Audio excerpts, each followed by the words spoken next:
Apartment లో అందరికీ car ఉంది, మనకేమో ఇంకా ఈ డొక్కు బైకే. కొత్త కార్ చూడండి, తన వైఫ్ కోసమే కొన్నాడంట. ఇది ఎప్పటికీ స్టార్ట్ అవ్వదు. ఛీ! ఆగు. ఈ ఇంట్లో నేను ఒక పని మనిషిలా కష్టపడుతుంటే కనీసం నా ఇష్టాలని కూడా పట్టించుకోవట్లేదు. నువ్వు వెంటనే రా అన్నయ్య. పట్టించుకోకపోవడం ఏంటి? మొన్నే మీకోసం టర్మ్ ఇన్సూరెన్స్ తీసుకున్నా కదా. తొక్కలో టర్మ్ ఇన్సూరెన్స్ నాకొద్దు, నా కారే కావాలి. రమ్య ఏమైందిరా? చూడన్నయ్య, పెద్ద గొడవ జరుగుతుంది. ఎప్పుడు తీసుకున్నా కార్ లో వచ్చాడు కదా, 6 కోట్లు అప్పు తీసుకొని కట్టలేక ఐపీ పెట్టాడు. మరి కారు ఆస్తులు అందరికీ కనపడతాయి, కానీ అప్పులే కనిపించావు. అయినా నిజం చెప్పు, బావ నిన్ను సరిగా చూసుకోవట్లేదా?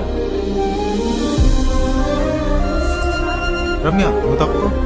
భర్త ప్రేమ తనిచ్చే గిఫ్ట్స్, ఇల్లు, కార్లో కాదు, తను తీసుకునే బాధ్యతలో కనిపిస్తుంది. బావ తీసుకునే టర్మ్ ఇన్సూరెన్స్ పాలసీ గురించి చాలా మందికి తెలుసు, అని తీసుకోకుండా నిర్లక్ష్యం చేస్తుంటారు. తనకేదైనా జరిగితే తన భార్య పిల్లలు ఆర్థికంగా రోడ్న పడకూడదని ముందు చూపుతో నీ గురించి పిల్లల గురించి ఆలోచించాడు. కాబట్టి నెలకి 1000 రూపాయలు కట్టి తనకి ఏం జరిగినా నీ బ్యాంక్ అకౌంట్ లో 2 కోట్లు పడేలా నిన్ను నామినీగా పెట్టాడు. మనకి కారు గీరు ఏమొద్దండి. అలా ఏం కాదు, కానీ ప్లాన్ చేసి నెక్స్ట్ ఇయర్ కొందాం రా.